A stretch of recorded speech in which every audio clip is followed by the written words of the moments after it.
Hey friends, it's Corie Burke here, your Yakima realtor and your favorite managing broker here at Keller Williams Yakima Valley.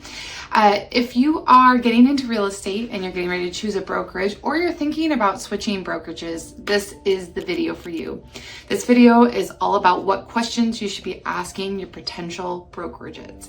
So if you're thinking about buying, selling, or getting into the real estate career, which is really what this video is for, I'm going to give you a few key tips for your goals and how to pick a brokerage that matches your goals. So let's get into it. Number one, what kind of training and mentorship do you offer? Remember, this is extremely important if you're new. Your licensing only teaches you how to stay out of jail. It doesn't teach you anything about actually doing the job. Do they have access to a structured program? Do you get a mentor?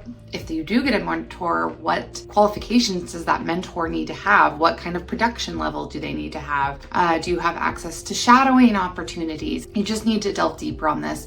Know yourself, know your learning style. For me, education opportunities were one of the most important factors when choosing a brokerage, because I knew I didn't have any choice but to succeed. I needed to succeed, and I was willing to pay more if necessary. It's not what I ended up having to do, but I was willing to pay more if necessary in order to get the educational opportunities I needed. It was a really, really important part of my journey. Next, what's the commission split and what do I get for it? Now, not all commission splits are created equal. Don't just focus on the numbers, focus what's included in those numbers. You know, do you have transaction fees? Do you get access to tech tools, CRM platforms, listing support, or marketing resources? It's important to know what you get for your split and what's included in that.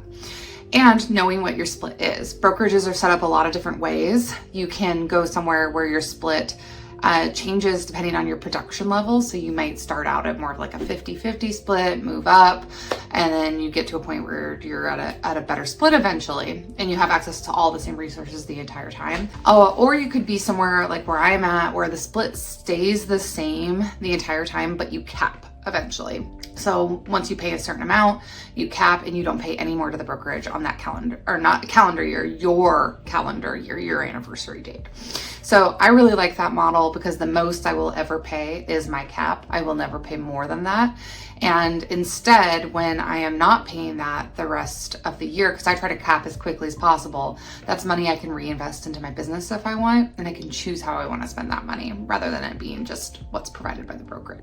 Another question that you need to ask is, are there monthly fees or desk fees? It's important that you know the true bottom line of doing the business there. Monthly fees and desk fees are important because you incur those whether or not you transact business. So splits is a cost you only incur when you are transacting actual business. Desk fees and standard monthly fees are not. You incur those either way, and they can eat into your bottom line really fast, especially when you are a newer agent. So be really cognizant of those, be really aware of those, and know what's included in those. So one of my included fees in my monthly fee, our monthly fees are pretty low where I'm at. But one of the fees that is included in that is a fee for our technology and for our CRM and our platform.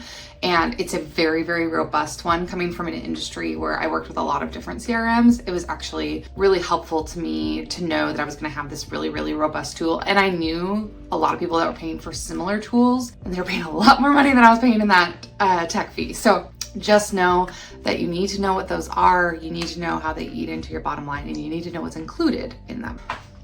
Next, what tools or technology do you provide? Do they offer a CRM? Do they offer a marketing template or any marketing templates? Do they offer lead gen tools, social media automation? The right tech stack can really save you hours every week. Now, no matter where you go, you can piecemeal things together and make them really work for you. So if you are somewhere that doesn't offer any of that, it's not that you can't piecemeal something together that'll work just like it, but you may be paying a lot of other separate costs to make those things happen, or you may be needing to create that all from scratch. And especially if you're new, you may not have the frame of reference for all the pieces of technology you may end up needing. So just be really mindful of it. If you are an experienced agent, you might already know what things you need. Maybe you know, I always need some place that has marketing templates because I hate doing marketing, and anything that makes that easier for me, because maybe I'm not the best with marketing tools, is going to be helpful to me. So just be really cognizant of it and know what things that they do provide, what things they don't provide, so you know what you may need to get outside of that. The next question that I find really helpful to ask is, what is the company or brokerage culture like? Is it competitive? Is it collaborative? I personally like a good mix of both. I like to be competitive, but in a very friendly way. And I like to be collaborative in the sense that if someone wants to learn how to do something that someone else is doing, another agent is going to say, hey, yes, I'll totally help you with that. It can be helpful to attend team meetings at that brokerage, or maybe shadow some other agents around and get a feel for the culture there. I will say every office, every brokerage, in my opinion, has some people that you may not like and some people that you may like. It's really about the overall feel there that you're going for, and how does the brokerage support that culture, or how do they put their foot down when it comes to bad culture? I would say that's even the more important thing. If you have maybe an agent who is making all agents look bad, is that somebody that the brokerage will continue to keep there to keep their money there? Or are they going to put that culture problem down and take care of it and say, hey, you're not welcome to do business here if you can't behave a certain way and like a professional? So I think it's an important thing to be cognizant of. It's more important to people who are really plugged into the office environment than the ones who aren't. But I will say, for me, I really need a collaborative and friendly, competitive atmosphere. I used to think I needed some place where I, wanted to hang out and be friends with the people that I was at an office with. I don't think that's the case anymore. I want to be able to collaborate and share ideas and really talk about what's going on work-wise. But other than that, I don't really need a lot of friends in my office, and not like in a bad way. But those they don't need to be my friends, but we need to be able to work together and share ideas and help each other out. And I think that's the most important thing. Next question I would ask is, what are your expectations for agent production?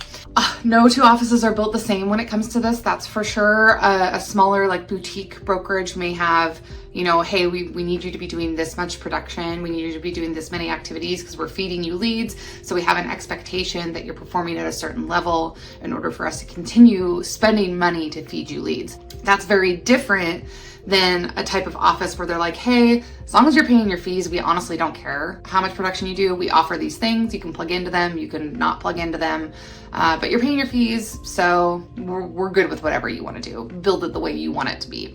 And it runs the gamut in between. I personally am a huge fan of we expect nothing from you approach, with the option to plug in to the support and everything like that, and to plug into accountability and to plug into those things. That's how you want to build it. I love having the option, but not the requirement, I guess, if that makes sense. Next, what kind of support can I get for transactions? What kind of support is available? Is there going to be somebody who's able to review contracts for me? As a new agent especially, that's really important.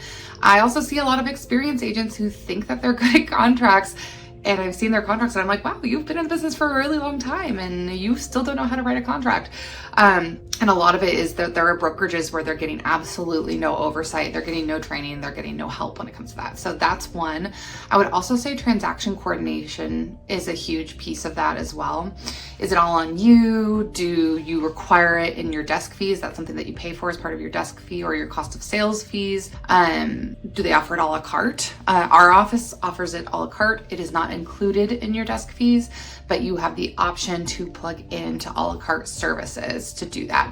And I like that because I personally like to choose how I want to spend my money. And if I am maybe in a slow season, I have the time and I don't want to spend the money, I want to be able to do my transaction coordination myself and save a little bit of money.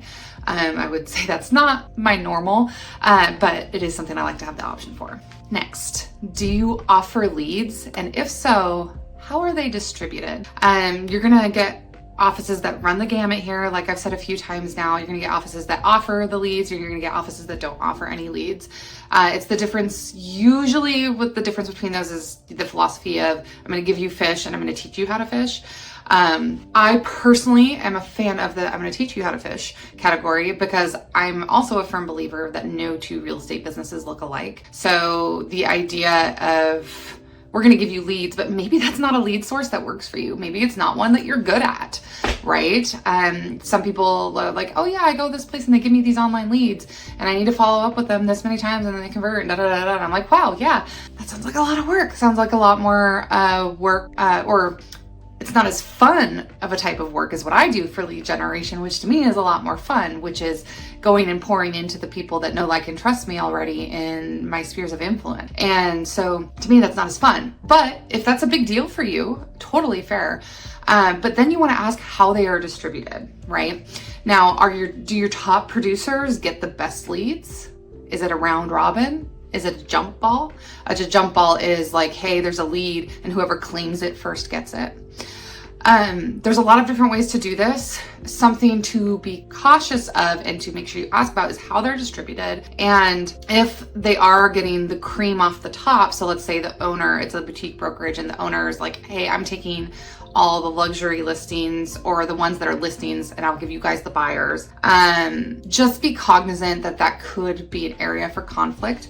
And if there is a way that they're distributed, there should be a written policy around it that's clear and concise, and not just, oh, I'm having a bad month, so I took more of the leads this month. So just be really careful and cognizant of it. It can be a good model for some agents, but just make sure you're asking the questions, you're getting clarity so you know what you're signing up for. Next, what opportunities are there for growth or leadership? If you want to grow beyond just being a solo agent, if you want to be a team lead, a mentor, a designated broker, ask how they support you on that path. You may not have those thoughts or feelings yet. If you're new, you may just be like, hey, I just got to figure out how to earn money. And that's totally okay. But if you're thinking about how do I grow this into the biggest business it can be, you're probably going to want to build a team. And that can look very different depending on who you are. But you need to make sure that you are choosing a brokerage that's in alignment with supporting you on that path. And they aren't all that way. Some brokerages, it's like, no, the team leader is this person and everybody underneath it is underneath that person. And that's it. That's the only model. Single agents underneath me. I have an admin at the brokerage. I am the team lead. I'm in charge of everything. And then everybody else just works underneath me. And that's okay. Again, if it's in alignment with your goals, but if it's not in alignment with your goals, you need to be pulling that thread a little bit. Next, can I talk to a few current agents? Huge red flag if they don't let you do that. That should be obvious, but don't be afraid to ask for testimonials, or better yet, get the contact info of a few agents who've been there for a while. You'll get the real story. Offer to take them to coffee or just have a conversation with them outside of the office even, and just see how they like it and what's real, what's not. You'll get an unvarnished view of it, and I think that's a really good way to go. Okay, so now I want to just give you a few quick tips for choosing a brokerage that may be helpful to you. Number one, don't just chase the big name because it's familiar. I am at a Keller Williams office, which is obviously one of the largest in the world, if not the largest. So sometimes smaller brokerages can offer more of a personal feel and personal mentorship. So know that, but that's also why you have to ask going in, because I'll tell you, not even any two Keller Williams offices look the same as far as the coaching available, training available, and all those things. They do pride themselves on their training and their coaching, but they are all set up a little bit different, honestly. So find if it works for you or not. So don't just go for a big name just because it's a big name. Next, consider your stage in the business. New agents really need structure, and experienced agents may not need that as much. They may just want better freedom and better splits. So just be really cognizant of the stage you're in and what brokerage is going to help you best in the stage you're in now. And of course, look to the future as well. You want to be able to do both, because switching brokerages is never fun and it's expensive, especially if you're getting things like reprinted and things like that. So just be thinking thinking about that, and that's my next tip, is think long-term. Where can you grow, not just now, but 2-3 years down the road? Also, think about trying before you commit. Sit in on a meeting, tour the office, meet the admin staff, pay attention to how it feels, maybe even attend some trainings if they'll let you, and get a sense for the feel and the overall culture of the office. Okay there, I hope this gives you some clarity on how to decide and what to ask and what to look for. Choosing a brokerage is a really big decision. So when you find the right one, it'll feel like home, and it really will help launch your career to the next level. But you need to have reasonable expectations going in. And the only way to have those reasonable expectations is to ask the right question. So if you're thinking about buying, selling, or getting started in a career in real estate, please email me at corieburck@gmail.com. Please feel free to like, share, subscribe. Happy to help you with all of your real estate needs.